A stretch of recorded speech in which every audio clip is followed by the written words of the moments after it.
안녕하세요. 얼마 전 있었던 일 때문에 골치가 아프네요.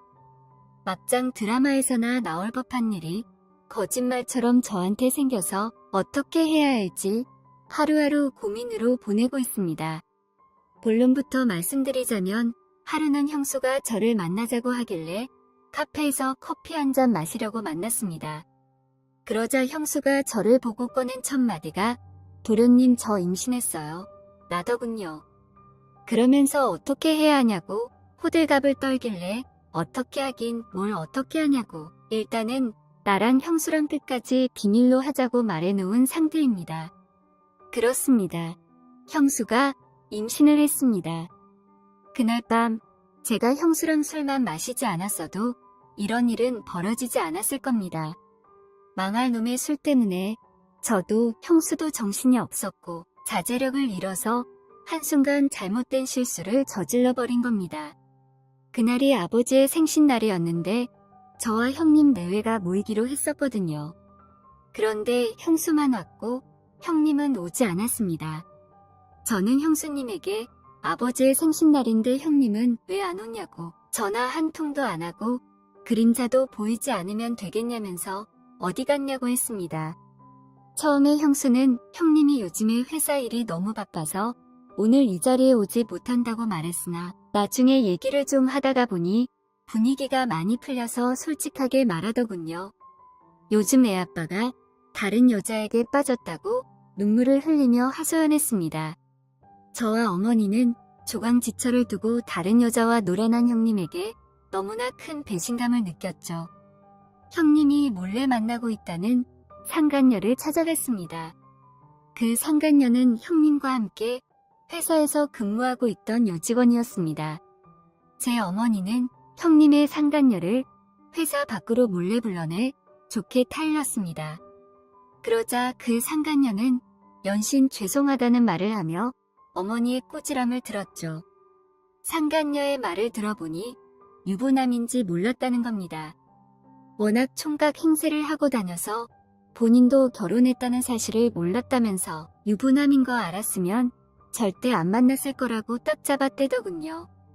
그리고 무엇보다 문제는 두 사람이 헤어지는 게 불가능해 보였다는 점인데요. 형님과 만나고 있다던 그 상간녀는 임신했더군요. 지금 임신한 상태라서 헤어지지 못한다고 어머니께 말씀드리는 걸 보고는 정말 어이가 없고 기가 찼습니다. 어머니는 상간녀를 만나면 아주 제대로 손을 봐줘야겠다는 각오로 찾아간 건데 임신했다는 그 여자의 말에 도저히 그녀를 손보기가 어려웠던 것이죠. 상간녀 만나러 가는 길에는 아주 싸대기를 한 대 때려야 정신을 차릴 거라고 하더니 막상 어머니가 주춤하게 된 것이죠. 저는 이 같은 사실을 형수에게 알렸습니다.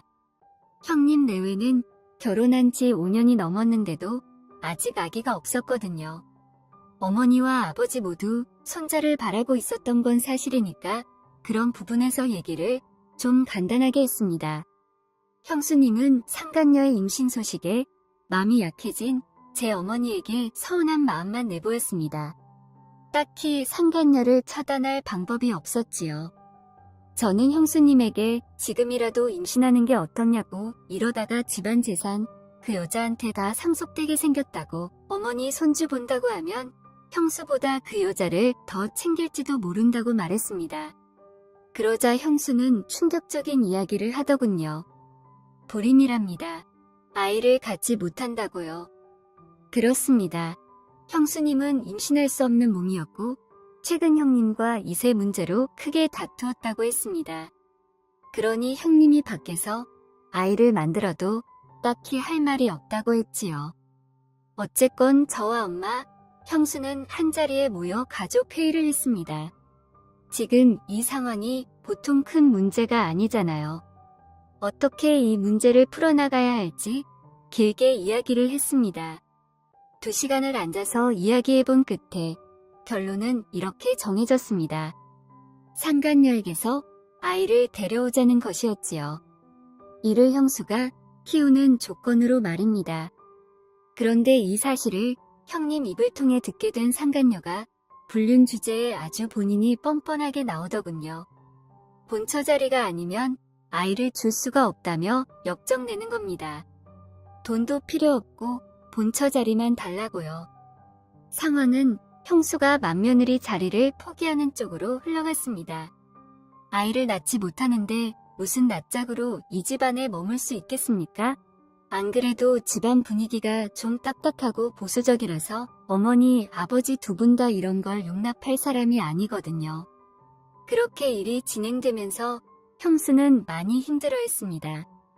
그렇다고 처가가 잘난 것도 아니었고 성격이 대쪽 같아 시어머니에게 대들지도 못하는 성격이었습니다. 그러니 이러지도 저러지도 못하면서 화만 쌓이고 매일같이 속이 뒤집어졌겠죠. 형수의 상황이 구석에 몰린 쥐꼬리니 저는 형수와 자주 만나 술도 마시며 이런저런 얘기를 들어주었습니다. 솔직히 대부분 가정사에 대한 이야기였어요. 우울한 이야기만 늘어놓은 거죠. 그러다가 이런 얘기 그만하자면서 다른 재밌는 이야기들도 하고 그랬습니다. 그러다 보니 저는 그렇게 형수와 나름대로 친한 사이가 됐고 그 뒤로도 자주 만나며 형수의 고민을 들어주었습니다. 가끔 저도 형수에게 저의 고민을 털어놓았고요. 자주 만나면 정이 든다는 말이 있지요. 그렇게 형수와 자주 만나 술잔을 나누다 보니 인간적으로 형수가 참 끌리기 시작했고 결국 그녀가 여자로 보이기 시작했으며 결국에는 형수와 술잔을 나누다 보니 나중에는 몸까지 나누게 되었습니다. 처음 할 때는 서로가 좋았습니다. 그런데 하고 나니 적잖게 서먹하더군요. 제 옆에 실오라기 하나 걸치지 않은 채 누워있는 여자가 형수라 하니 낯뜨거웠습니다.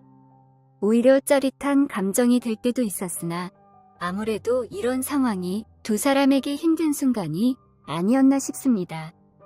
그 후로 저와 형수는 좀 어색한 마음에 서로 가벼운 인사 정도만 하고 지냅니다. 괜히 아는 척하며 자주 만났다가는 형수와 뜨거운 사랑에 빠질 것만 같아서요.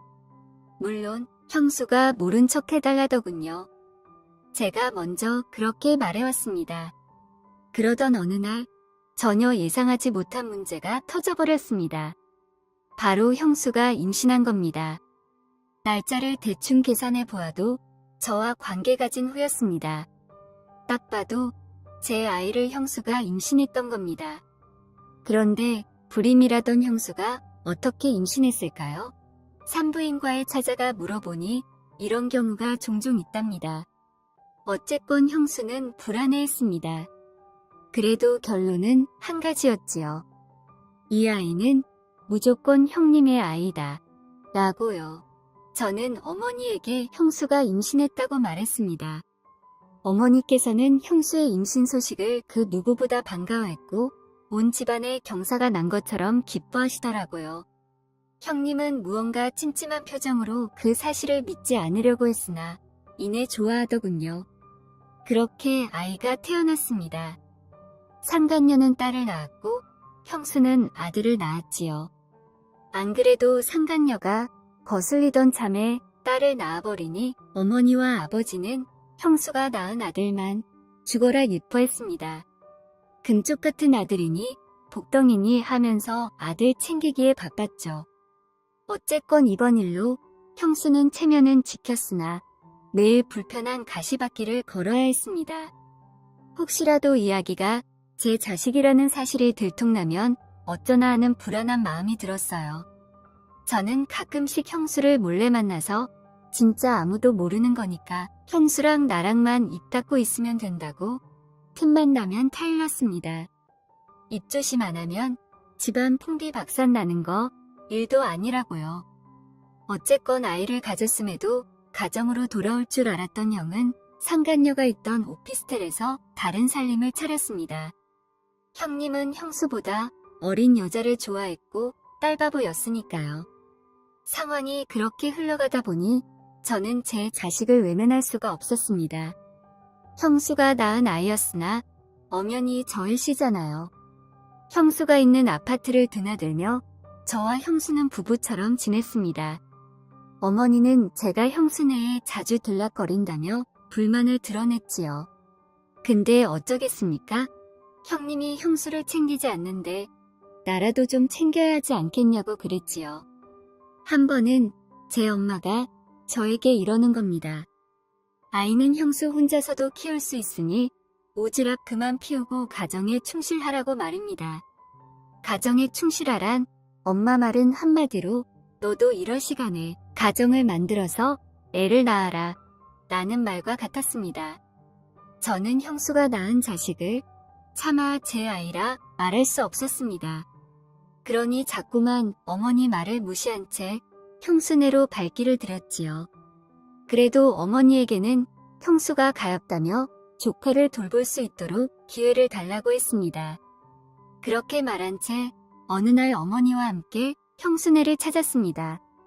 그렇게 어머니와 함께 형수의 아들을 돌봐줬죠. 정확히 말하면 저의 아이이죠. 그렇게 몇 시간 동안 아이와 함께 시간을 보내다가 집으로 돌아오는 길에 어머니가 저에게 그러더군요. 너 형수랑 무슨 일 있었냐고 아이를 보는 눈이 이상하다고 그러더군요. 자기 애도 아닌데 어떻게 그렇게 쳐다볼 수 있냐며 눈빛이 이상했다고 하더라고요. 어머니는 정말 귀신이었습니다. 당연히 저는 끝까지 잡아댔죠. 혹시나 맞다고 말하면 풍비박산 날 것 같으니까 도저히 그렇다고 말할 수가 없었습니다.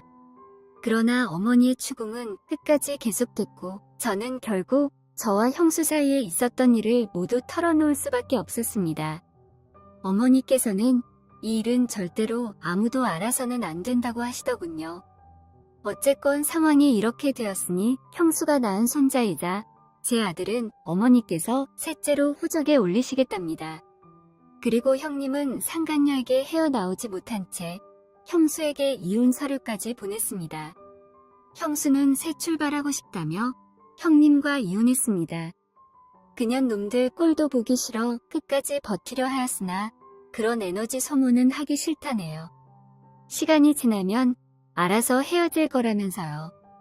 결국 형님과 형수는 이혼했고 저는 가끔 형수가 아이 보고 싶다고 하면 제 아들이자 제 동생을 형수가 사는 곳으로 데려가 보여주곤 합니다. 어머니께서는 형수랑 애를 핑계로 다시는 만나지 말고 제 가정에나 충실하라고 하였으나 아이 엄마가 형수라 그게 쉽지 않네요. 그런데 어머니께서 왜 그런 말씀을 하셨는지 잘 알겠습니다. 아이를 핑계로 자꾸만 형수와 만나다 보니 본의 아니게 동거 아닌 동거를 하게 됐습니다. 그러다 최근 어머니가 선 자리가 있다며 집에 들어오라는 겁니다. 반갑다고 해야 할지 난감하다고 해야 할지 모르겠습니다. 이미 저와 형수는 부부처럼 지내고 있고 형수도 이제 저 없이는 못 살겠다고 하더라고요. 저는 조금만 더 버티다가 형수와 끝까지 함께 할 생각입니다. 왜냐하면 제가 만약에 선을 보고 또 다른 아이를 가지게 된다면 저의 가정이 두 개가 되는 거잖아요. 그런 건 저도 원하지 않습니다. 저는 한 가정만 꾸리면서 살고 싶어요. 도련님 없이는 못 살겠다고 말하는 사랑스러운 형수를 보고 있으면 열심히 살아야겠다는 생각까지 든다니까요.